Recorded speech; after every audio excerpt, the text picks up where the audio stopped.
Howdy, everyone. Dangerous Freedom here. I know it's been a couple of days, but I'm doing double duty at work. We have one employee out on vacation and one employee that didn't pay attention to pinch points and ended up breaking the tip of his finger, so he's on light duty. So I'm doing double duty, covering everybody's ass.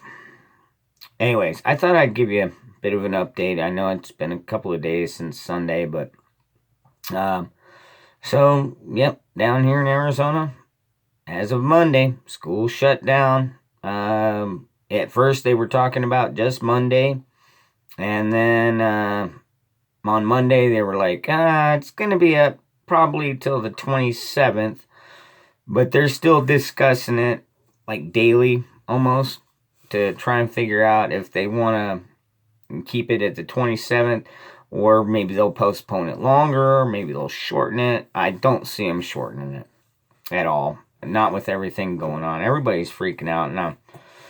I can't say I blame them. I mean, we've seen enough videos. We've seen enough videos. It can kill anybody. I guess maybe if your body, maybe it's your time. Maybe that's it. Maybe this is like one of God's plagues. If you're destined to go, it doesn't matter if you're 2 or 200. It's your time. We'll just have to wait and see on that one. Our shelves at the store are still barren, getting barer. Although I talked to one of the kids there, it's like, no, we still get our trucks in, during the day, but I guess there's just so many people there all day long. I mean, I freaking work 11, 12 hours a day. I rarely get a chance to get to the store when they're actually stocking it. And by the time I get there, like milk, we haven't had milk in my house for like 3 or 4 days, but yeah, that doesn't bother us. We got water, we've got juice, and we got all kinds of other things. And eventually the milk will be back. I know. Once this panic kind of blows over, things should go back to normal. I hear all the that's true. A buddy of mine, Roger, was saying, if the food or the chain is really broken, they're not gonna just come out and say, "Hey, look, it's broken. You're not gonna see anything on the shelves for like a month or two." I mean, that would create more of a panic than people are already in. So I can understand that, but time will tell. We'll have to wait and see. At work, we're implementing new procedures. Like before, we would just have delivery drivers or whatever just come on in and sign their paperwork, and we would just chit chat with them there inside the office. Well, no non-company employees are allowed in the buildings now, so they even put a porta john outside, so if they need to use the restroom, it's over there.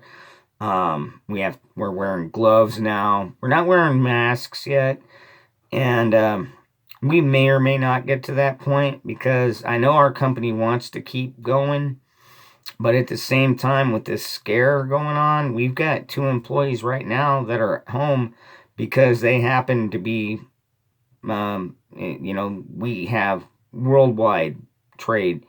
And so, they're in Thailand. One was in Thailand, one was in China, or maybe they were both in China. I don't remember. We've got a couple of employees that are sent home for the quarantine for just being out of country. So I don't say I blame them, but they probably are considering a shutdown. But well, time will tell.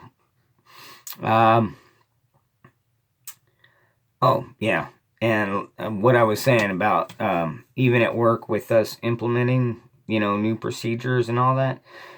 I think all of us in general. I mean, most of us, we wash our hands when we go to the bathroom, and we clean up. That we're not disgusting. We don't cough in people's faces or sneeze on something that somebody else is going to use. We tend to clean up after ourselves. The majority of us, but even with that, I mean, it's easy to get lazy, and I mean, I'm guilty of it too. It's like like when I eat dinner, I'll usually grab one paper towel, and I'll use it when I'm done eating to wipe my face, and then I'll leave it on the countertop, and then maybe later I have to sneeze, I'll sneeze into it, so I'll reuse it like twice. Not like I'm running low on any of it. It's just I'm sitting at my desk, and it doesn't sit there overnight or anything, but I'll leave it up there for an hour or two. Anyways, I am glad that I prepared for this. I'm glad that I've been preparing for this, because I can't even imagine what it would be like for somebody just starting off. Like, oh man, I better go out and get prepared, and there's nothing on the damn shelves. You can't get ammo, guns, everything is just, if you can find it, it is usually doubled or tripled in price by now. So if you didn't have it and you're not rich, there's a good chance you're not going to get it anyways. And that brings me on to another topic, speaking about last minute prepping. Apparently, of course, gun sales have dramatically increased, over 60%, 70%, maybe even higher, I don't know. But I saw a study saying that 2/3 of these people buying the guns now, they've never owned, like 2/3, I think it was 2/3 have never even owned a gun. It's panic buying is what it is. And a lot of them were anti-gunners before, saying, oh, we need more regulations to make sure we don't have guns on the streets. And then they go to get one thinking, oh, I just have to go in there and put my money on the counter and they'll give me a Glock. Guess what? We've been telling you that for fucking years. No, it is not that simple. There are still a lot of states where you can just go in, and as long as you pass the 4473 background check, you can walk in and out in the same day. But there's a lot of states you can't. California, what is it? Like a 1 month wait on their handguns? That's some bullshit. Even down here, we're supposed to be, you just pass the background and then you walk out. But that's only happened to me one time out of the last 4 times I've bought a gun from a dealer. 3 of the times I was put on hold for 3 days. And it's a pain in the ass.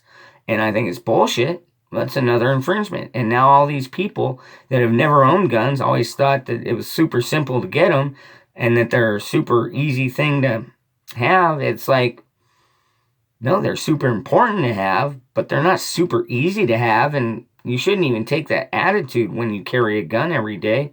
It's not an easy thing. It's a thing you do because you've got your own responsibility. You don't trust others to protect you. Like I've always said, nobody can protect you better than you can protect yourself.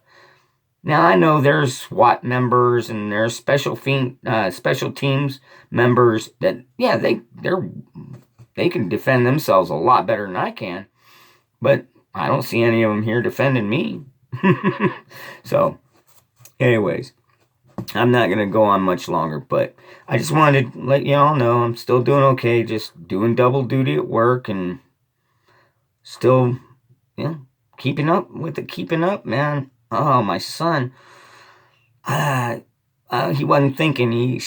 He tried to get into bed wrong, and you know how the metal bed frames down on the bottom, how on the corners they have that little piece that comes up to hold the bed in place. Well, somehow he got his big toe on one side and his big toenail on the other, and then put his weight down on it, trying to jump, like hop on the bed, ripped his toenail clean off. Oh, I was like, in some places they use that as torture. And he's like, well, wasn't that bad? And I was like, well, yeah, it's like ripping a Band-Aid off, I guess. But, man, now he's got that toe with no nail on it. That's going to be a pain in the ass to work with.